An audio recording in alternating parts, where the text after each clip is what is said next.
Hello. Long time no see, Julie. In this, Well, yes. oh, And yeah, here we are in the Zoom scope. we're back just in time to talk about the full moon Hmm. that's coming. Full moon lunar eclipse, I believe, May 5th, is it? It's if it's a full moon eclipse, it's lunar, yeah. Yeah. And that's coming up on May 5th. Hmm.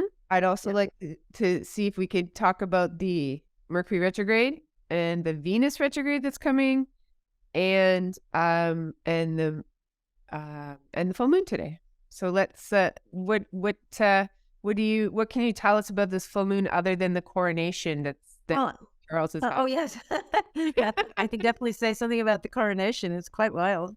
Um, I would like to say that the full moon, the Mercury retrograde, and Venus retrograde, and Jupiter to come are all interconnected. There's Okay. no there's no point in separating them out in a way, although of course we need to for the sake of a discussion, but Right. it's really an interesting and a bit nerve-wracking period. And I'm having some weird transits myself, and I find myself questioning. I can't question that it works because it blows me away how well it works, how incredibly accurate the picture of the world is.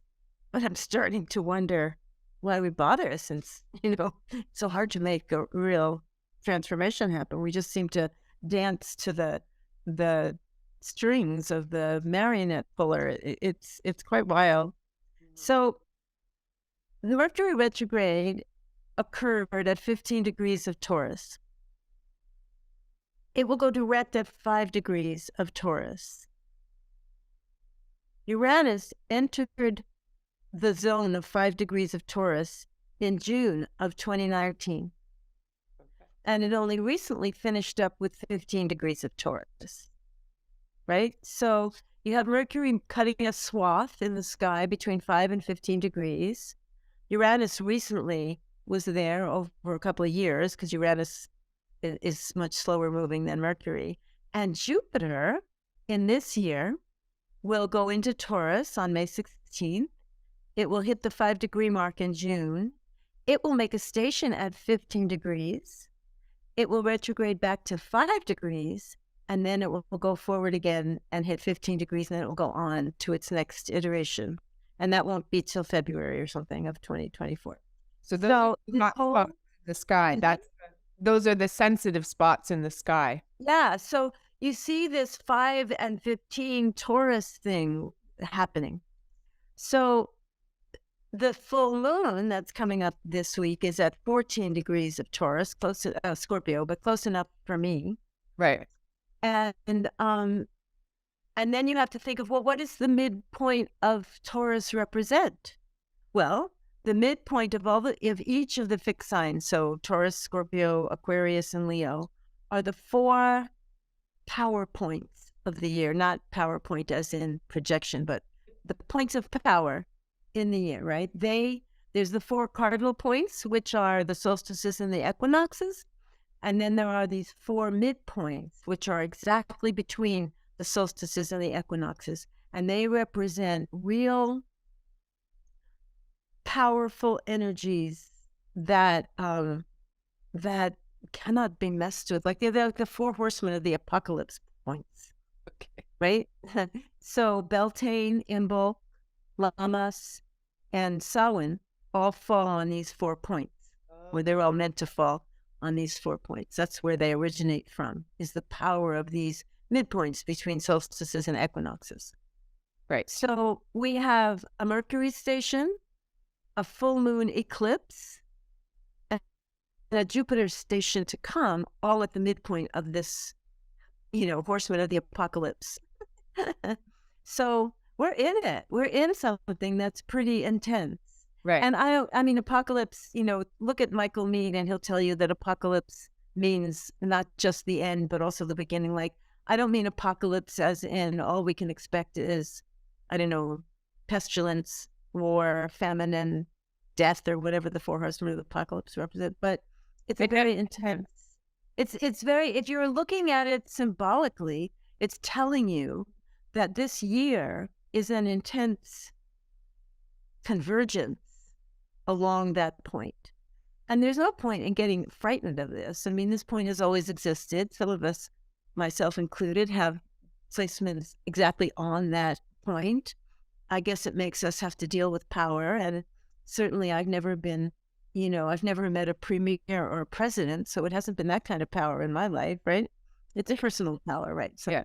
so it's personal power. So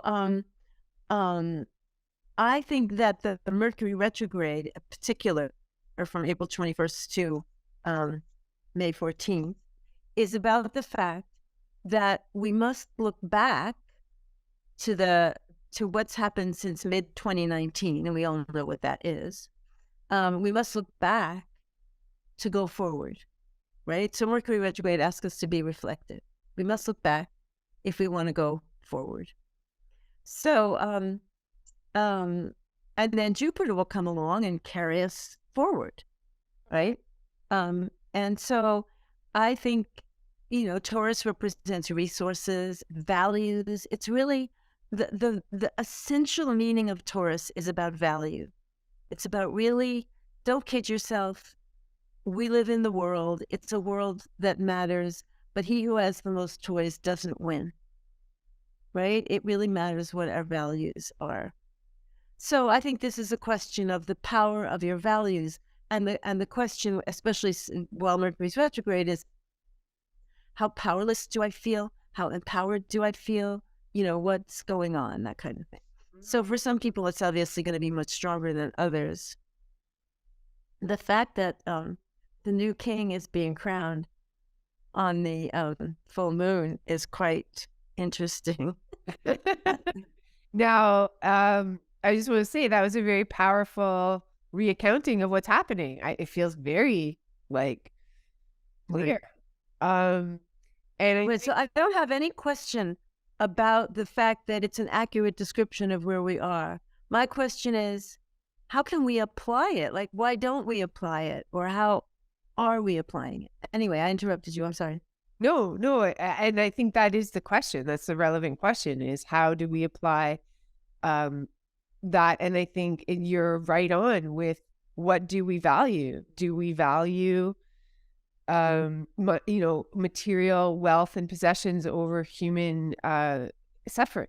You know what I mean? Because that's one of the major issues that we're looking at is let's accumulate wealth and all the people that make minimum wage and can't afford to live, who cares? Right. And it's a very explosive topic because we now have 2 wars going on.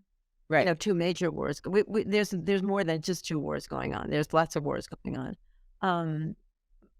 But there's a sense of the fact that we keep spending money on war, but then again, we can't turn away from what Russia's doing, what's happening in the Sudan, what's going on in Israel.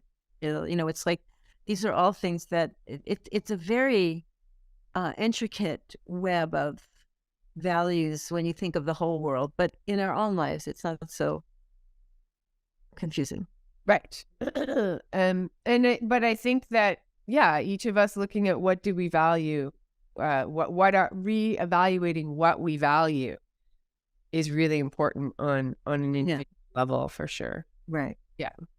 In a consumer world. I just wanted to add that now in this day and age, apocalypse also drums up the images of zombies. Zombie apocalypse. Zombie apocalypse. And so that's one of the you're not saying that zombies are coming. They're already here. They're already here. That's me on Instagram scrolling. The zombies have arrived a while ago and we're all dealing with them, and it's hard to tell a zombie from a non-zombie. Zombie states of consciousness. Yeah. Okay. So that was really helpful. Thank you. Let's talk a little bit about Prince Charles and what's gonna. I have to say, I'm not a royal watcher, but Prince Charles's chart is so amazing in this particular moment. Yeah, let's hear. Okay, so Prince Charles has the moon, which is your mother, at 0 degrees of Taurus. His mother, the dear queen, had the sun at 0 degrees of Taurus, right? So Taurus is the sign we're talking about. And for those of you who've been paying attention, Pluto is at 0 degrees of Aquarius. And 0 degrees of Aquarius really takes shot at 0 degrees of Taurus. Like there's a real tension there between those two things. So he's getting coronated exactly as Pluto. I mean, Pluto just made a station on Monday, yesterday. So Pluto is standing still at 0 degrees of Aquarius, squaring Charles's moon, which was his mother's sun. It's not auspicious. It's unauspicious. It's basically saying that he might be ushering in the end of the monarchy. Mm-hmm. Pluto likes the end of things. And you were saying that nobody wants to perform at the coronation. Yeah, all the heavy hitters, all the big people that they asked, like the top tier. Yeah, Adele and Harry Styles, they've all declined. Mm-hmm. Politely, I'm sure. Right. Yeah. So Pluto is going to be at 0 degrees of Aquarius only till June 11th this year, but then it's going to come back in 2024 on January 21st or something, and it's going to be there the entire year. And then it's going to go on to, square his Scorpio planets. It's going to be busy for him, this falling apart thing. So, it could be his health, could be many things, but the moon is in his 10th house. Like on the night he was born, the moon was full and it was shining in the sky big time. So the 10th house is your public self, right? And I don't know how personal this is, but as a representative of an institution that is very, very, very associated with colonization, doesn't look good. Yeah, Pluto squaring it. Yeah, and his mom was the boss, like the boss. She was the boss, and she did a very good job of turning the colonization, the brutality of colonization, into something more genteel. Yeah, right. She did her best over her years, 70 years or whatever she was there. So, I don't. I respect that she tried, but I don't think Charles will be able to continue. I mean, she died as Pluto started to square her sun. Yeah. Right. I mean, she's going to have to die sooner or later. She's pretty old, but, like Gordon Lightfoot died. I haven't looked at his chart today, but I should. Anyway. I know that. I did not know that. Oh. Yeah, just. So, but yeah, like you said, Pluto doesn't always mean death, but it is the bringer of the end of things. Or it's like... Yeah, I think Pluto in Aquarius is asking a very difficult question, which is, what is humanity? Like, what does it mean to be? I mean, Pluto's in Aquarius, and the first thing it did was bring on this AI anxiety that everyone is having, or at least pretending to have, that thought, or whatever it is. Yeah. I tried to talk to that chatbot thing, and I did. But I didn't find I needed to ever ask it anything else. Like the conversation wasn't that great. I was asking about something, and it was good, but it wasn't. I've forgotten all about it since. Anyway, so Pluto's going to ask in Aquarius is going to ask us a lot of questions about what it means to be human, and you can't ask that question if you don't also ask yourself, what does it mean to be a colonizer? Right. But we've been giving a lot to what it means to be colonized, right? We have paid a lot of attention to systemic racism and bias in that way. But Charles is sort of shining the light on the continuing of the species of the colonizers, and nobody wants that. I think that's Pluto is about that. I mean, a Scorpio king it's dark and light for sure. Yeah. And he's not going to call out the military. You know what I mean? He's not going to assert his position by becoming, I don't think Charles anyway. I don't think Charles I think it's a Scorpio's job to be there at the end of something. Okay. Yeah, And he's doing his job. he is. He is. And, Uranus is also opposing his sun. It's not what he expects. He doesn't feel good personally. Oh, yeah. Yeah. And then there's Neptune squaring his Jupiter. He's got lots to deal with. Yeah. It doesn't sound like a fun transit, or it doesn't sound like he's having a good time. No, I don't think it is. It doesn't. It looks edgy. Yeah. Yeah. Okay. So,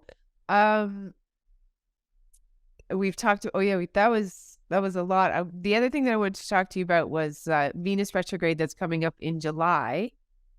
Mhm.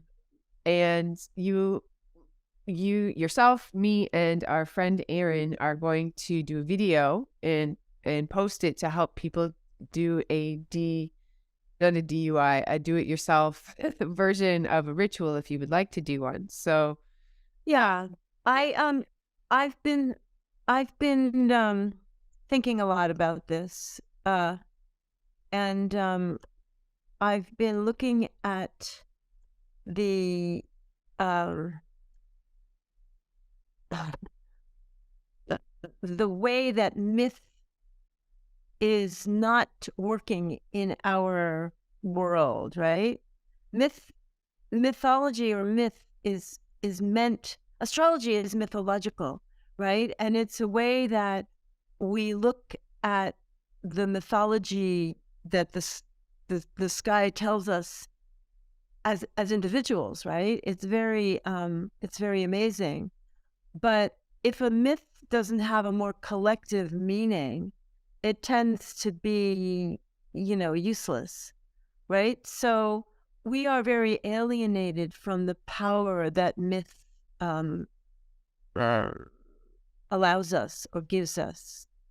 And one of the more ancient mythological enactments in our world has been um, Venus as she goes retrograde. It's a beautiful story.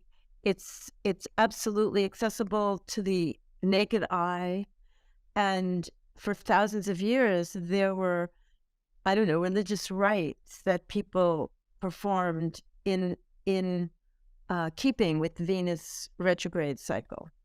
So I think that what I would like us to do is to offer an outline for a ritual that that just begins. It's going to take a while, but that begins to reanimate the meaning of the myth. Not because to start a new religion, although hey, here I am, the Pope. The Pope. That's well, it's PowerPoint. It's the PowerPoint of the year. You might as well. PowerPoint. Yes. The PowerPoint Pope. No, but I think that we need to plant the seeds of remythology. I mean, lots of people talk about we need a new story. We've lost the thread, and so the myth of Venus retrograde. So the story of this, and then there's one more thing I want to talk about, which is the second 2 weeks of May, which I think also plays into this. So the Venus retrograde journey, which some of you have heard me say, every year and a half, I say this with love and awe, is that Venus, for 9 months of the year, Venus is the evening star. Right now, Venus is the evening star. If you live someplace where the sky is clear at night, when the sun sets, you can see Venus growing brighter and brighter every night. She reaches a point where she's as far away from the sun as she can get, and therefore as bright as she can be in the night sky, which is around probably July 22nd when she goes retrograde. And then the sun, then she gets pulled back closer towards the sun. And as she gets pulled back closer towards the sun, she gets fainter and fainter and fainter, and she disappears. In the conjunction with the sun, you can see the sun, but you can't see Venus. And then miraculously, she reappears as the morning star in a completely different part of the sky. So she reappears in the morning sky, and she rises before the sun in the east, right? She's finished with her Western journey. So the West is traditionally the direction of death, because it's just sunset. It's the end of the day.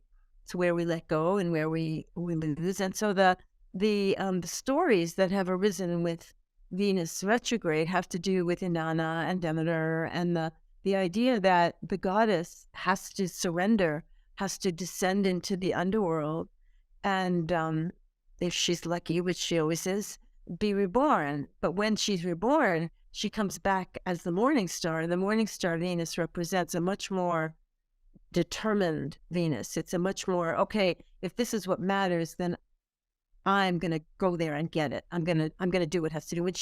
When Inanna returns from her descent, she discovers that her consort has sat upon her throne and tried to take it from her, and hell hath no fury, like a woman whose throne has been taken over. And so it works out that he has to go into the underworld for 6 months of the year. Him and his sister, they share it anyway.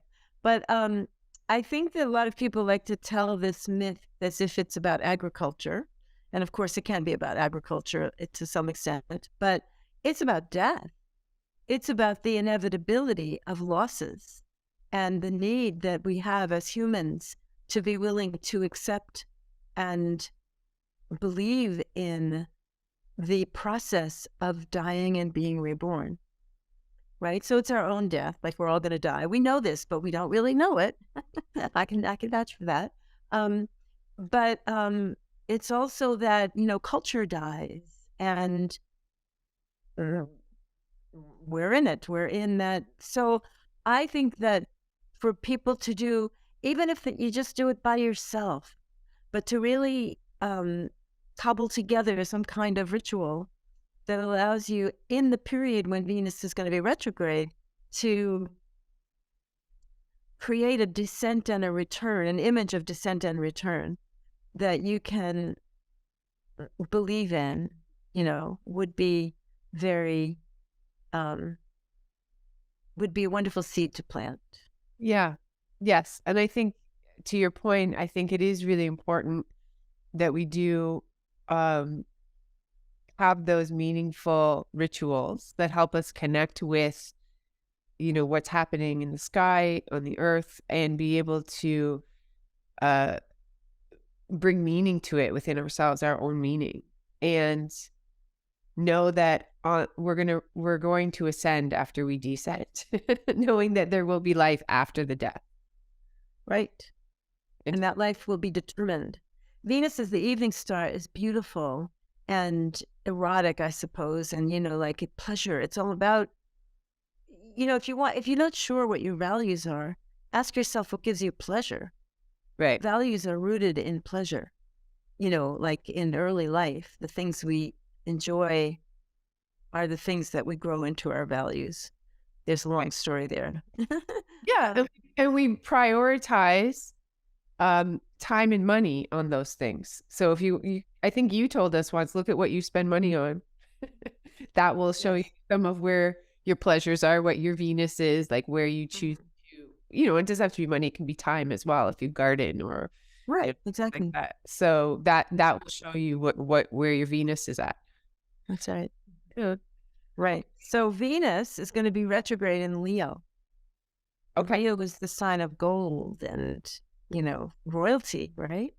And Uranus and Jupiter are going to be in Taurus, and Venus is going to square them both in the retrograde journey. And that's going to be very, very, that's going to be the continuation of the story we're talking about right now with Taurus. So this Mercury retrograde that goes direct at 15 degrees of Taurus, Venus will go direct at 12 degrees of Leo at the same, it looks like it's even on the same day as Jupiter goes retrograde on the 4th, and Venus goes direct on the 4th. So Venus is going direct and Jupiter is going retrograde, and they're basically squaring each other. Oh, gosh.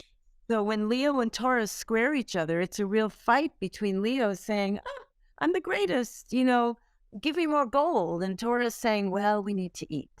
Yeah. Look at the climate.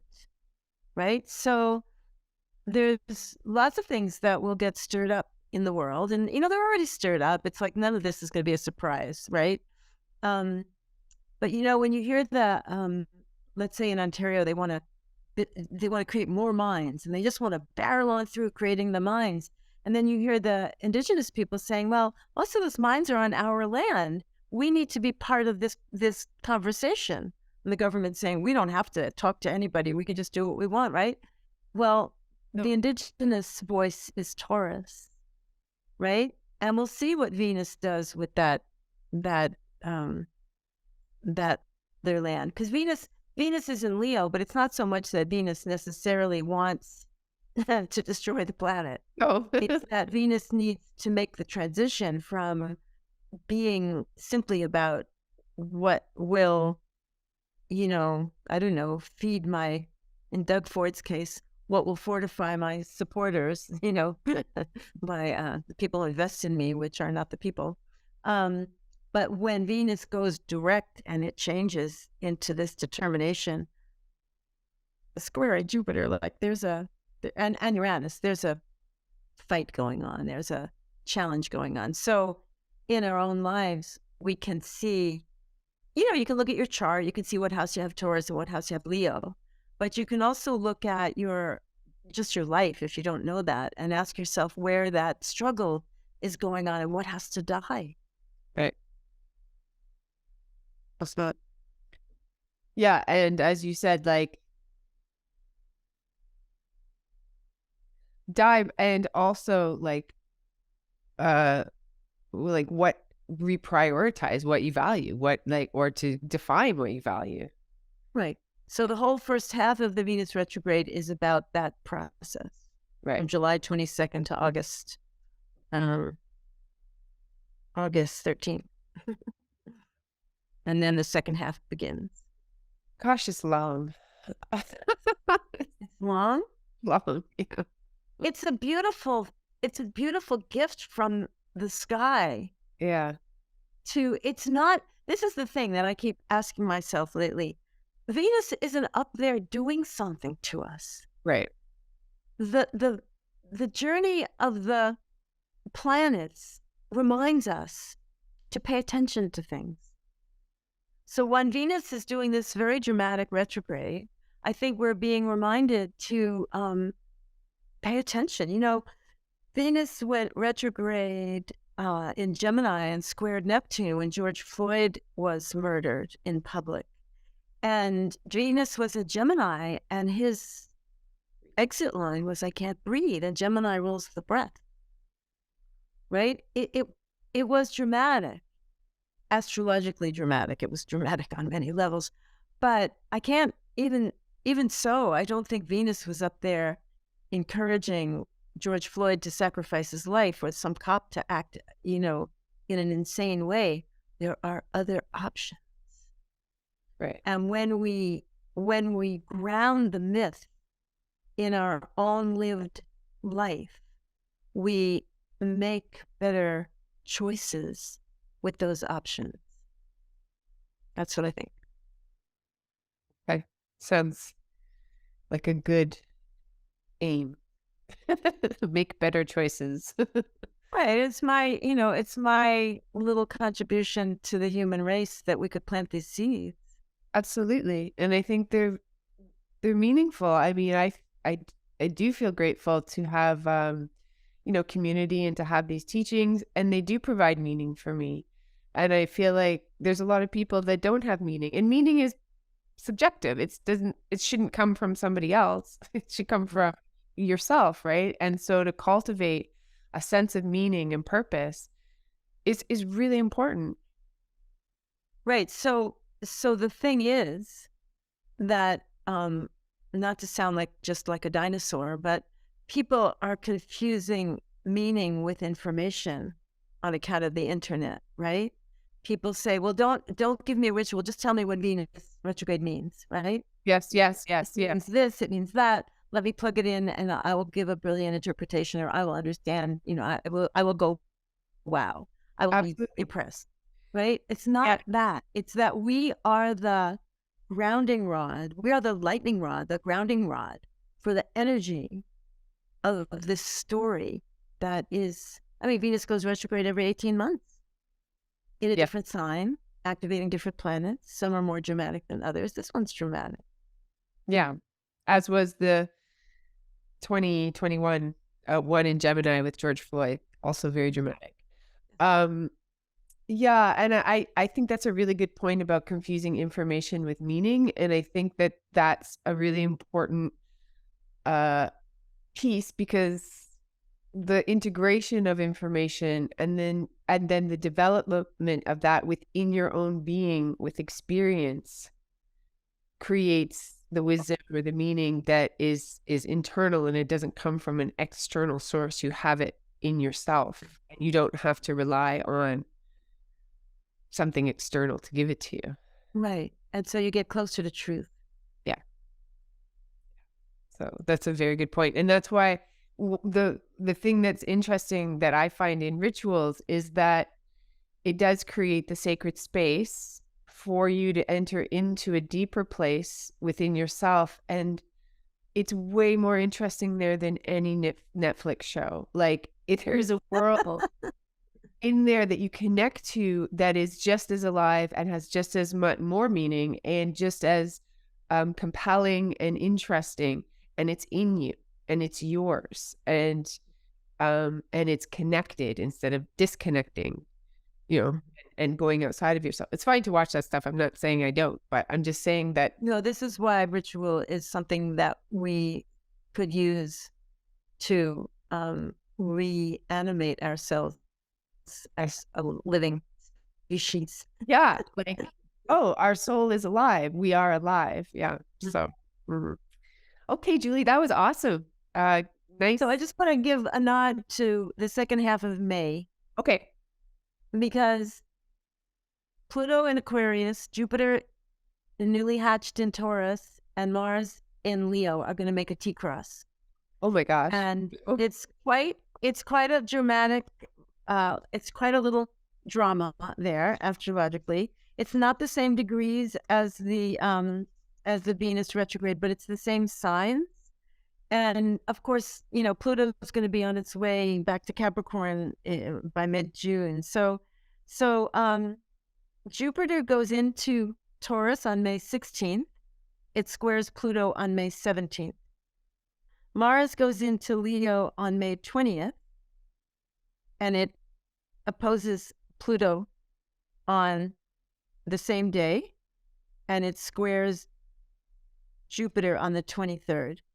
So we can say between the 16th and the 23rd, there's a couple of other things as well. Let's say the 26th, that's how I've been doing it. There's this very powerful T-cross in fixed signs. It's not at the midpoint, though. It's at the 0 degree point, which is the second most powerful point, right? Is the 0 degree. It kind of shows you the whole picture. So I think this, you know, in as much as the world is like a powder keg that's already, you know, like it's already starting to burn towards the dynamite. It's pretty, in some places it's already exploded.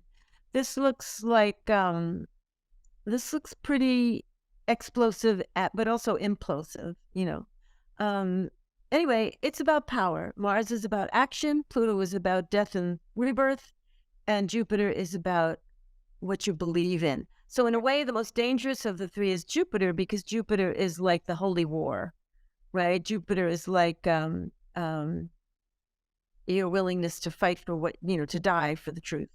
Right. And if you're fighting for what you believe in, you feel that you have the right to kill other people, or, you know, justified in war, justified in destruction. Yeah. So. And this is really not an easy. This is like a ring past knot. This is not a black and white thing that we can decide right now, that we know about right now. There's a lot of difficult stuff going on in this. And it would be easier for everyone, I suppose, or at least it would seem easier if we could just have a black and white world. You know, kill them. Just kill them. Yeah. So I think that the T-cross is about the fact that we can't just do that. It's asking us to really look at our reactivity and to try and hold back on, I don't know, pulling the triggers. So, Yes, that's also very well said. I myself being a Jupiterian many times in many ways, I have found that that is my greatest challenge in life is to not jump to judgment, not you know, be so righteous and know it all, opinionated. It never goes well for me. right. Yeah, right. It Because it never goes get well. it back. Yeah. Yeah. And I find that the grace comes um in the listening and in the nuanced um you know in between those two polar opposites. Holding the tension. Yeah. Well, hopefully resolving it. Yeah. And well, we hold it. It resolves. Yeah. Thank you, Julie. Okay. That was all I wanted to say. That's all. Well, that was a lot. That I would say that was definitely power packed. Definitely. Yeah. Yeah. Mhm. Yeah.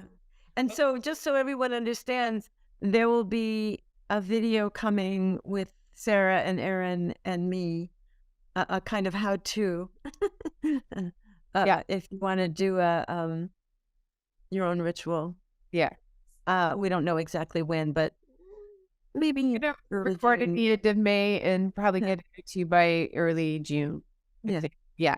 So, yeah. So I'm looking forward to doing that as well. And if you did like this video, please push subscribe, push like, and then that helps us to get the video out, get more people listening to Julie's wisdom. And send it around to people who might be interested in doing the Venus thing.